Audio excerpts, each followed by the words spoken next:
فاستعيذ بالله من الشيطان الرجيم. بسم الله الرحمن الرحيم. போன பயானில் உங்களுக்கு மிக முக்கியமான விஷயம், இனிதான் நீங்கள் குர்ஆனை ஒழுங்காக ஓதி எப்படி நாம் நம்முடைய செயல்முறையை மாற்ற வேண்டும் என்பதை உங்களுக்கு சொல்லியிருந்தேன். இந்த விஷயத்தில் அல்லாஹ் சொல்லிய பிரகாரம் நீங்கள் யார் என்று மக்களுக்கு தெரிய வேண்டாம், சொல்லவும் வேண்டாம். செயல்படுத்துவதிலேயே, இருதயத்தின் மூலமாக செயல்படுத்துவதிலேயே நீங்கள் முற்றிலும் முனைந்திருக்க வேண்டும். நல்ல விஷயங்களை உங்கள் குடும்பத்தாருடன் கலந்து ஆலோசனை செய்து கொள்ளுங்கள். அவர்களுக்கு பிடிக்கவில்லை என்றால் ஒதுங்கி விடுங்கள். தலைவிதி தீர்மானிக்கப்பட்டு விட்டது என்று மட்டும் நீங்கள் புரிந்து கொள்ளுங்கள். இனி இவர்களுக்காக நீங்கள் வருத்தப்படுவதோ, அவர்களுக்காக நீங்கள் சண்டையிடுவதோ தேவையே இல்லாத காரியம் ஆகிவிட்டது. போன தடவை உங்களிடம் ஒரு கேள்வியை கேட்க வேண்டும் என்று எண்ணிருந்தேன், அதை சொல்லவும் மறந்துவிட்டேன். இப்பொழுது அந்த கேள்வியை காட்டுகின்றேன், எழுதிக் கொள்ளுங்கள், பதிலையும் தாருங்கள். நம்பர் 1 ஹஜ், நம்பர் 2 ஹிஜ்ரத். எழுதிட்டீங்களா? நம்பர் 1 ஹஜ், நம்பர் 2 ஹிஜ்ரத். இந்த ரெண்டு விஷயங்களில் எதை முதலில் செய்ய வேண்டும்? தெரியுதா? இந்த ரெண்டு விஷயங்களில் எதை நீங்கள் முதலில் உங்களுடைய வாழ்க்கையில் செய்ய வேண்டும்?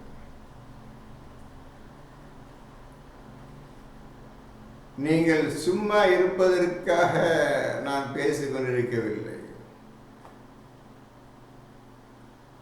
நான் ஒவ்வொருவரையும் கேள்வி கேட்பேன், குர்ஆனிலிருந்தே கேள்வி கேட்பேன். நீங்கள் குர்ஆனிலிருந்தே பதில் ஒழுங்காக காட்ட வேண்டும். குர்ஆன் ஆயத்தை படித்து நான் கேட்ட கேள்விக்கு இந்த ஆயத்து சரிதானா என்று முழுமையாக தெரிந்த பின்னர் நீங்கள் பதிலளிக்க வேண்டும். சும்மாச்சு ஒரு ஆயத்தை காட்டி உட்கார்ந்துடக்கூடாது. நான் கேட்ட கேள்விக்கு அந்த ஆயத்தில் பதில் இருக்கிறதா என்பதை நீங்கள் முதலில் சரிபார்த்து கொண்டு நீங்கள் பதிலளிக்க வேண்டும்.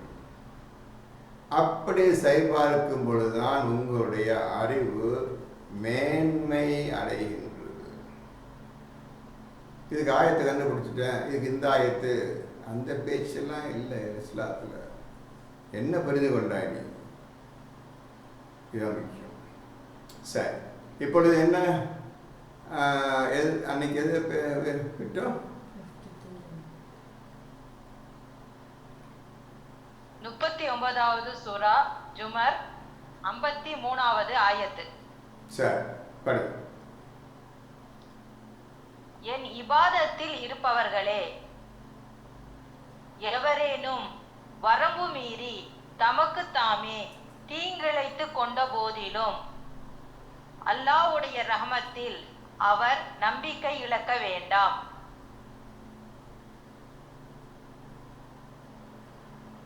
இப்போ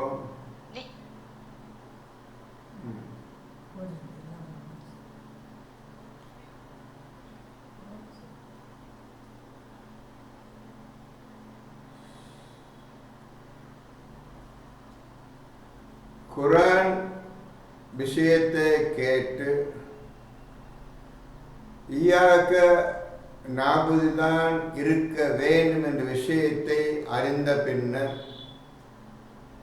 ஒரு மனிதர் அந்த இபாதத்தில் இருக்கின்றார்.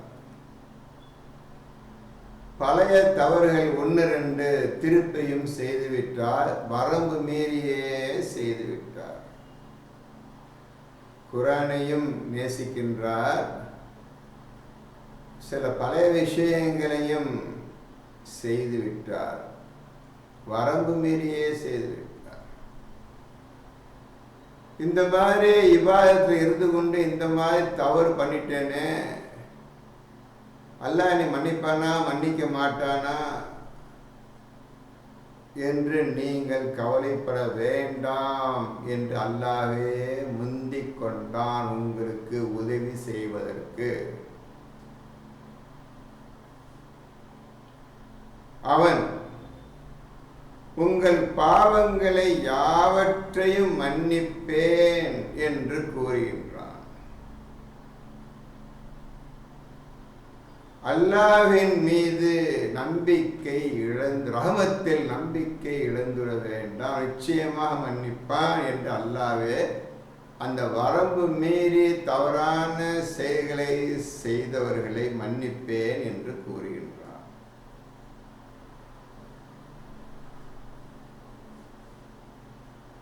பார்த்தீங்களா? இப்போ இதற்கு நம்ம குடும்பத்தில் நடக்கும் செயலையே எடுத்துக்கொள்ளலாம். ஒருவர் குர்ஆனை ஓதும் பொழுது மற்றவர் நீ தவறான வழி போகின்றாய் என்று சொல்லுகிறார். சரி, இனி செய்யாது, தெரியாதனமா பேசிட்டாய், ஒழுங்கா குர்ஆனை ஓதிக்கொள், அதன்படி நடந்து கொள் என்று அல்லாஹ் மன்னிச்சிடுறான் என்று அல்லாஹ் கூறுகின்றான். குர்ஆனை ஓதாமல் தெரியாமல் நாம் தெரிந்து கொள்ளவும் முடியாது, தெரிந்து கொள்ளவும் முடியாது. அல்லாஹ்வின் ரஹமத்தின் மீது நம்பிக்கை இழந்துவிட வேண்டாம்.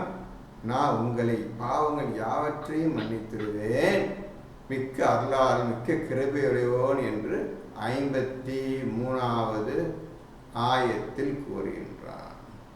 திருப்பி படிங்க அதை.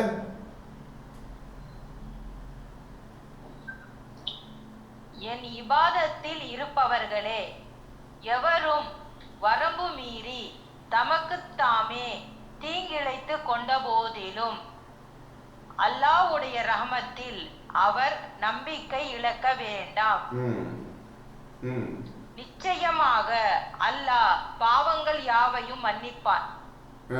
நிச்சயமாக அவன் மிக்க மன்னிப்பவன், மிக்க கருணை உடையவன். மிக்க மன்னிப்பவன், மிக்க கிருபை உடையவன். இப்ப நீங்கள் அனைவரும் இப்பொழுது இபாதத்து என்னவென்று புரிந்து கொண்டு இபாதத்தில் இருக்கிறீங்க. தெரியாமலும் தெரிந்தும் தவறும் நடந்து கொண்டிருக்கின்ற இப்பொழுது உங்களுடைய குடும்பத்தில் நான் மன்னிச்சிடுறேன். ஏனென்றால் பழைய விஷயத்திலே இன்னும் நீங்கள் இருக்கின்றீர்கள், சீக்கிரம் விடுபடவில்லை நீங்கள், நான் மன்னித்துவிடுகின்றேன் என்று அல்லாஹ் உங்களுக்கு சொல்லுகின்றான். கணவன்மார்களுக்கும் மனைவிமார்களுக்கும் சொல்லுகின்றான். நாம் இப்பொழுது அறிந்து கொள்ள வேண்டியது, இபாதத்தில் இருக்கும் பொழுது தவறுகள் நடக்காமல் யார் ஒழுங்காக இபாதத்தில் இருக்கின்றார்களோ, டோட்டலா தவறுகள் எல்லாத்தையும் ஒதுக்களித்து முழுமையான குர்ஆன் படி நடக்க வேண்டும் என்று முடிவு செய்து தன்னுடைய இபாதத்தில் எந்த குறையும் இல்லாமல் நடந்து வருகின்றார்களோ, நிச்சயமாக அவர்களை அல்லாஹ் மன்னித்துடுவான். இப்போ இபாதத்தில் 2 விதம் இருக்குது. இபாதத்தில் இருக்கிறவங்க தவறு செய்யக்கூடிய, திருப்பியும் தவறு செய்யக்கூடிய இருக்கிறார்கள். நிச்சயமாக சீக்கிரம் திரும்பி விட வேண்டும், திருந்து விட வேண்டும். அல்லாஹ்விடம் கேள்வியை கேட்டுக்கொண்டே இருக்கக்கூடாது. பழையபடி கேட்டுக்கொண்டு இருந்த அதே பழக்கம் இபாதத்தில் வந்த பிறகு கேள்வி கேட்க ஆரம்பித்து விடுவார்கள். அதையும் அல்லாஹ் மன்னிச்சிடலாம் போக போக. இப்போ அதுக்குள்ள ஆயத்தை ஒன்று காட்டுறேன். 2ல் 186, 2ல் 186 முதல் வரியில் அது இருக்குதான்னு பாருங்க. 2ல 2ல 186. என் இபாதத்தில் இருப்பவர்கள் என்னை பற்றி உம்மிடம் கேட்டால் நிச்சயமாக நான் சமீபமாகவே இருக்கின்றேன். பிரார்த்தனை செய்பவரின் பிரார்த்தனைக்கு அவர் பிரார்த்தித்தால் விடை அளிக்கிறேன். அவர்கள் என்னிடமே கேட்கட்டும், என்னையே நம்பட்டும், அப்பொழுது அவர்கள் வழியை அடைவார்கள் என்று கூறுவீராக. ரசூல் பயான கேட்டு இபாதத்தில் மக்கள் இறங்கிவிட்டார்கள். இப்போ முக்கியமான விஷயம், இபாதத்துன்னு தலை போட்டுக்கிட்டு 2 வகை. இபாதத்தில் முழுமையாக இருப்பவர்கள் ஒரு வகை, இபாதத்தில் இன்னும் சரியாக புரிந்து கொள்ளாமல் அறகுறையாக வந்து கொண்டிருப்பவர்கள் ஒரு வகை. இந்த 2 இபாதத்தை உடையவர்களுக்கு அல்லாஹ் எப்படி அவர்களுக்கு உதவி செய்கிறான் என்பதுதான் நீங்கள் பார்க்க போறீங்க. இப்போ என்னை இபாதத்தில் இருப்பவர்கள் நபியே உங்க பேச்சை கேட்டு இபாதத்தில் வந்துட்டாங்க. அதுக்கு முந்தி கேட்டுட்டு இருந்தாங்க, மறுபடியும் உங்களை கேட்க ஆரம்பிச்சிட்டாங்க. அவர்கள் என்னை பற்றி, அல்லாஹை பற்றி உம்மிடம் கேட்கின்றார். உங்கள்கிட்ட கேட்டாங்க, அப்படியே நீங்க எது பதில் சொல்ல வேண்டாம், நான் சொல்றேன் பதில். அந்த பதில் நீங்கள் வாங்கி கொண்டு மக்களுக்கு சொல்லுங்கள் என்று அந்த ஆயத்து முழுமையாக முடிகிறது. இந்த 2 எழுதிக்கிறங்க. 39:53 இபாதத்தை பற்றி அல்லாஹ் சொல்லுகின்றான்.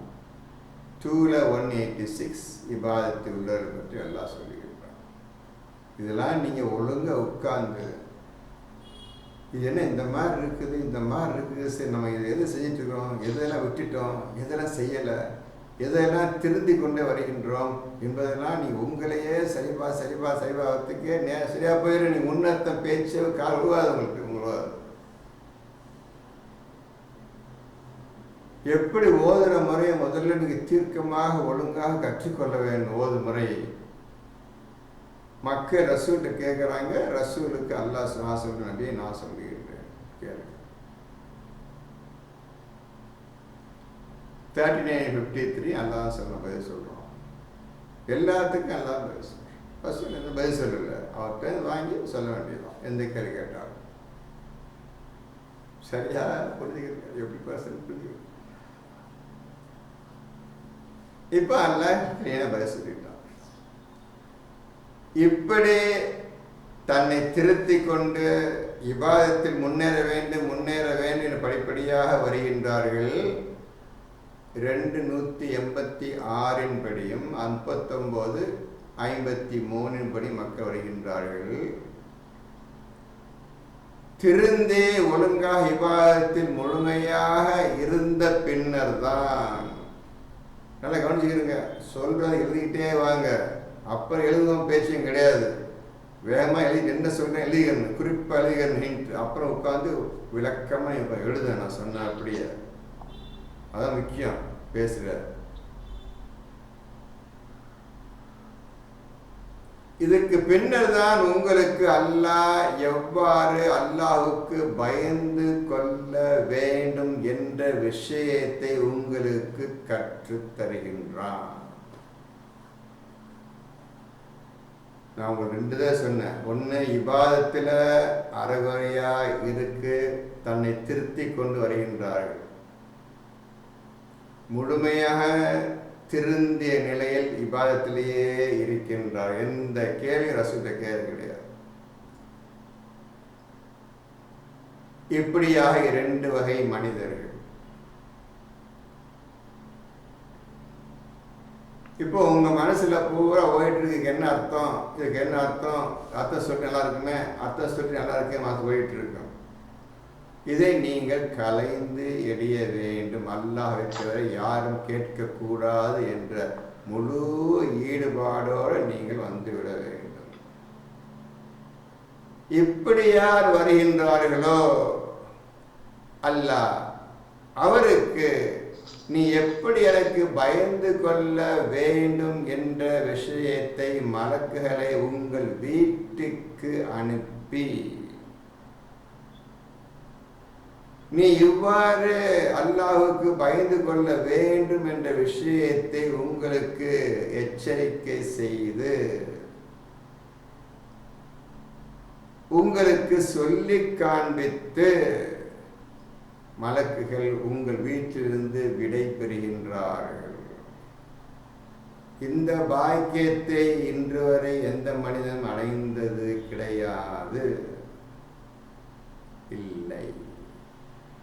இதை அடைந்தவன் மட்டும்தான் அல்லாஹ்வுக்கு பயந்து நடந்து கொள்ள முடியும்.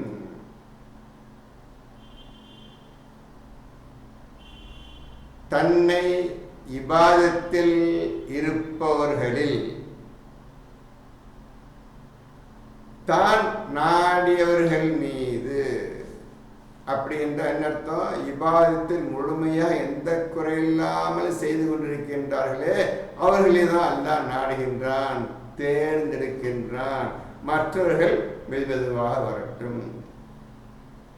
அந்த முழுமையாக இபாதத்தில் நிறைவேற்றுபவர்களின் வீட்டுக்கு அல்லாஹ் அனுப்பி வைத்து எப்படி நீங்கள் அல்லாஹ்வுக்கு பயந்து கொள்ள வேண்டும் என்ற விஷயத்தை உங்களுக்கு எச்சரிக்கை செய்கின்றார்கள், சொல்லித் தருகின்றார்கள். இப்பொழுதுதான் நீங்கள் எப்படி அல்லாஹ்வுக்கு பயந்து கொள்ள வேண்டும் என்ற விஷயத்தை மலக்குகள் மூலமாக அறிந்து கொள்கின்றீர்கள். இப்போ 16:2 எடுங்க. 16:2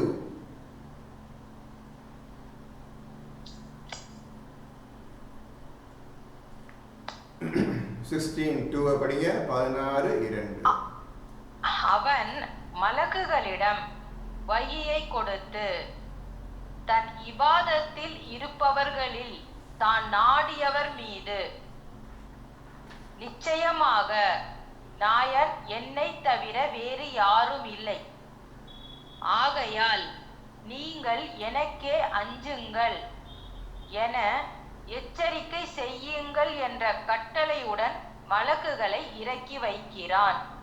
இப்படி போய் நான் யாரை நாடி விட்டேனோ இவர் ஒழுங்காக இபாதத்தில் இருப்பவர்கள் தான் அல்லாஹ் நாடியவர்கள் என்று அர்த்தம்.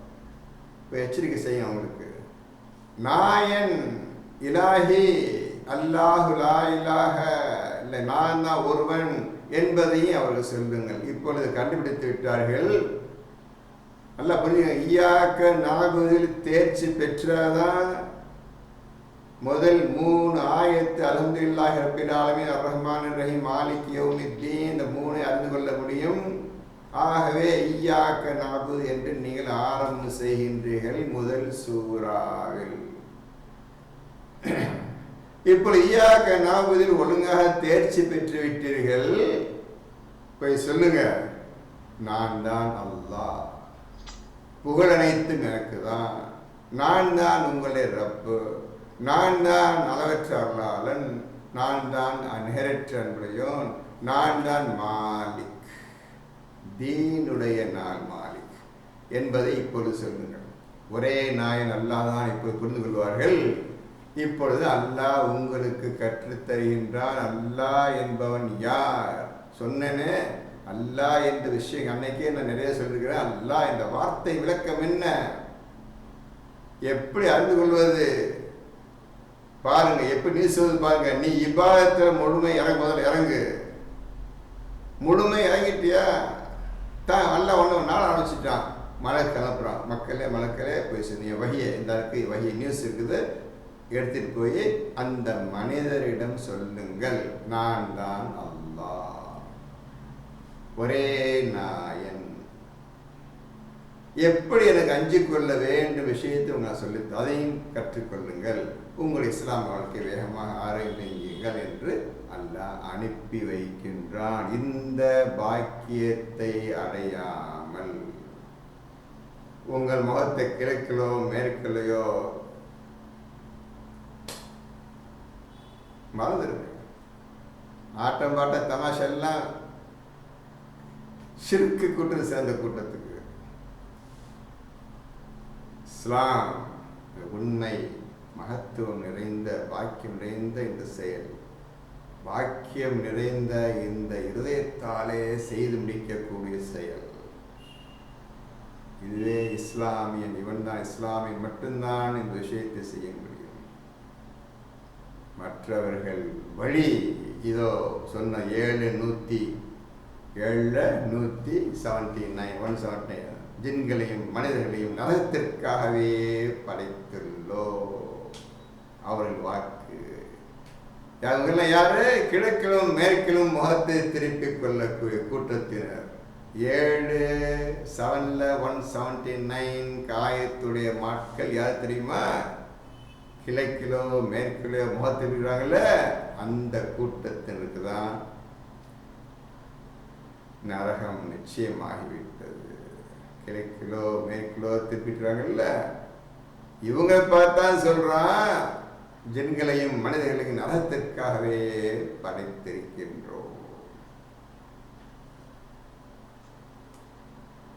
என்ன சொல்ல போறீங்க? என்ன சொல்ல போகின்றீர்கள் மக்களே? என்ன சொல்ல போகின்றீர்கள்?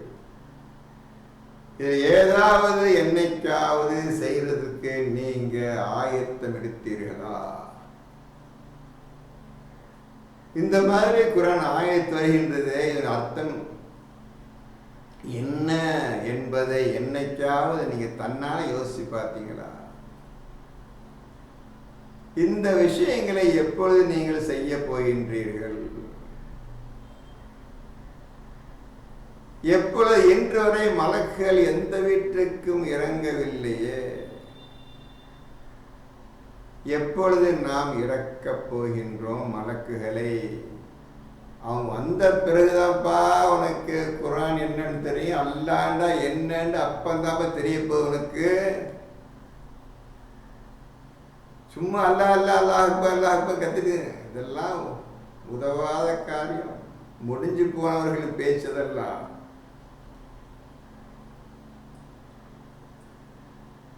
அல்லாஹ் இந்த வார்த்தை உருவம் எதுவுமே இல்லாத வார்த்தை, விளக்கம் இல்லாத வார்த்தை, பொருள் இல்லாத வார்த்தை, மீனிங் கிடையாத வார்த்தை, எதையுமே நீ வாயத்தோடு சொல்ல முடியாது. நானே தலையை திருப்பது கேட்டு வாயை திறக்க முடியாது. நீ இஸ்லாத்தை எடுத்து குர்ஆன் எடுத்துட்டீங்கன்னா நீ வாயை திறக்க முடியாது. 3 வாய் 3 தான். அப்படி இருதயம் தான் வேகமாக வேலை செய்யும் உனக்கு. இருதயமும் உன்னுடைய தோல் ஸ்கின் இது 2 தான் வேகம் வேலை செய்ய போது உனக்கு, வழிகாட்ட போது உனக்கு. அது புரிஞ்சுக்க முதல்ல விஷயம் எப்படி போகுதுன்னு பாருங்க. அவ்வளவு குர்ஆன்லேருந்தே உன்னை பேசுகின்றேன். இருதயமும் தோலும் முழு வேகத்தில் உங்களை அல்லாஹ்வின் பக்கம் அழைத்து செல்லும், வழியின் பக்கம் அழைத்து செல்லும். வேறு எதுவுமே காலு கையை கண்ணுக்கு நல்லா செய்யாதவங்கள அந்த மாதிரி இருந்த இடத்த உட்கார்ந்தே காரியத்தை சாதிக்கணும்ப்பா. வானங்கள் பூமி ஆட்சியை நாம் காட்டினோம் சொல்றான் இப்ராஹிமுக்கு. நடந்ததை பார்த்து வந்தாரு. அங்கே வானம் இருக்கு அல்ல பார்த்துட்டேன் அல்ல, இங்கே பூமி இருக்கு பார்த்துட்டேன் அல்ல, இங்கே சூரியன் இருக்கு பார்த்துட்டா போய் நடந்து பார்த்துட்டு இருந்தாரு. கொஞ்சம் யோசிச்சு பாருங்களேன், எப்படி இப்ராஹிம் பார்த்தான்னு பாருங்க, யோசிச்சு பாருங்களேன். புரியுதா இப்போ சொல்றது? நடந்த பார்த்துட்டு இருந்தாரு. இந்த பக்கம் லெஃப்ட்ல திரும்பி வானத்தை பார்த்துட்டேன், ரைட்ல திரும்ப பார்த்து சூரியனை பார்த்துட்டேன், இந்த நைட்ல வந்து சந்திரனை பார்த்துட்டு சொன்னார் அவரு. யோசிச்சு பாருங்களேன். கிழக்கிலோ மேற்கிலோ திரும்ப எந்த புண்ணியம் கிடையாது சொல்றான். நான் அந்த வார்த்தை கொண்டு வாங்கல வைங்கள முன்னால, ஒவ்வொரு ஆயத்துக்கு முன்னால இந்த வார்த்தை கொண்டு வைங்கள இப்போ. உங்களிடம் நான் பேசுவது ஒவ்வொரு தடவையும் புது விஷயம்தான். அல்லாஹ் கற்றுத் தருகின்றான். என்னால எதுவுமே ஒரு வார்த்தை கூட பேச முடியாது. ஒரு பொறுப்பை ஒரு காரியத்தை நீ முடிவு செய்தால் அந்த காரியத்தை அல்லாஹ்வுமே பொறுப்பேற்கிறீராக நான் கவனிச்சுக்கிறேன். உனக்காக நான் பேசுறேன், உனக்காக நான் பயன் பண்றேன். ஆக எனக்கு எளிதாகிவிட்டது குர்ஆன். நான் பேசவில்லை, அல்லாஹ்வின் அனுமதி கொண்டு அல்லாஹ் எனக்காக பேசுகிறான். அவன் தான் சொல்றான், என்கிட்ட ஒப்பட பொறுப்பை என்கிட்ட ஒப்படைச்சது, நான் உனக்காக வேலை செய்கிறேன்னு ஒரு இறைவன் வர்றான்டா, எப்படி நான் விடுவேன்? அதை போய் பைத்தியக்காரன் விடுவான், காஃபிர் போய் தான் விடுவான். அல்லாஹ் தேடி வரும்போது எப்படி விடுவான்? அதை இதுலப்பா இஸ்லாமிய வாழ்க்கை, இதப்பா இஸ்லாம உணரணும். நீங்கள் அல்லாஹ் யார் உணரணும்? மலக்கு எப்போ இறங்குவான்னு காத்துக்கிறேன். மலக்கு இறங்கினாப்பா எனக்கு ஏதாவது அல்லான என்னன்னு தருது எனக்கு. எப்போ இறங்க போறீங்க? நீ குளிச்சிட்டு தானே இறக்குவான், நீ தூங்கிட்டு இருக்கிறீங்க. இரவு நேரத்தை வீணாக்கிட மாட்டார்கள் சொல்ல நம்ம என்ன செஞ்சிட்டு இருக்கிறோம்? என்னைக்காவது இதுக்கு மதிப்பு கொடுத்தோமா? நம்ம இரவு நேரத்தை வீணாக்க மாட்டார்கள், சொற்ப நேரமே என்று தூங்க மாட்டார்கள் என்று நம்மை பார்த்து சொல்லுகின்றான். யாரை பார்த்து சொல்லுகின்றான்?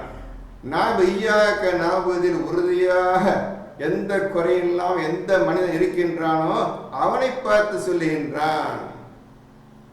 இரவில் சொற்ப நேரமே என்று தூங்க மாட்டார்கள், பதிலாக அஸ்ஹார் நேரத்தில் பாவ மன்னிப்பு கோரிக்கொண்டும் இருப்பார்கள்.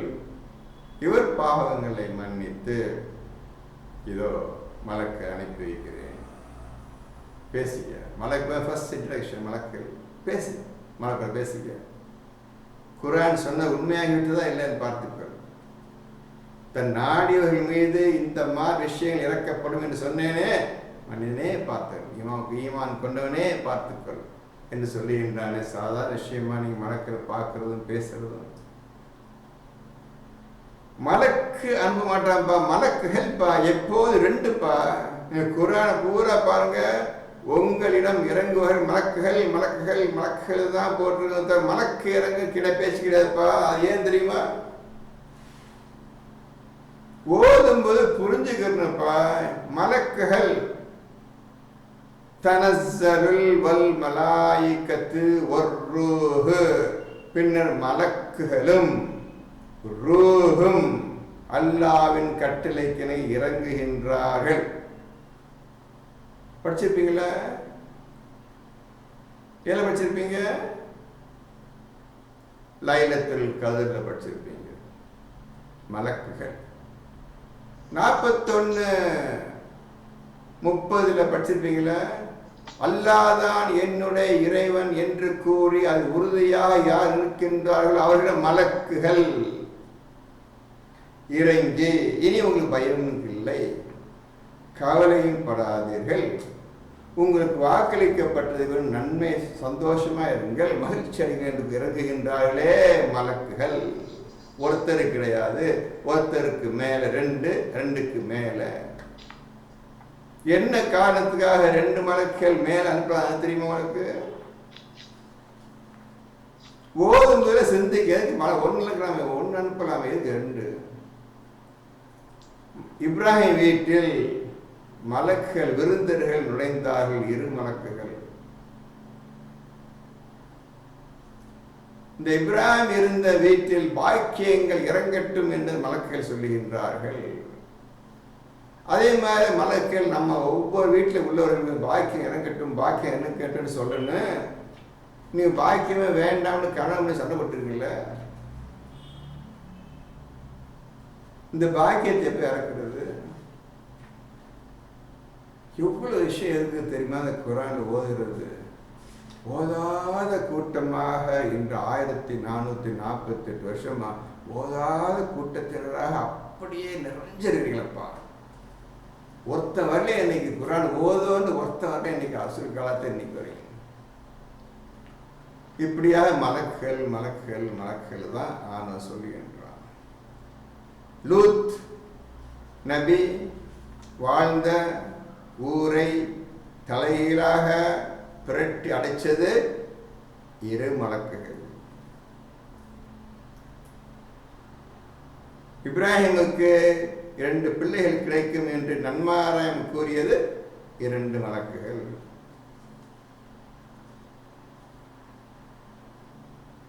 நான் எல்லாத்தையும் கக்கிட்டேன். நான் ஒவ்வொன்றா சொல்லணும், ஒரு மாசத்துக்கு ஒரு விஷயம் சொல்லணும். நான் ஒரே நாள் ஒரு மாதத்துக்கு சொல்ல வேண்டிய எல்லாத்தையும் சொல்லிட்டு அல்றவங்க அள்ளிக்கிறங்க, விட்டுரு. இப்போ 39:53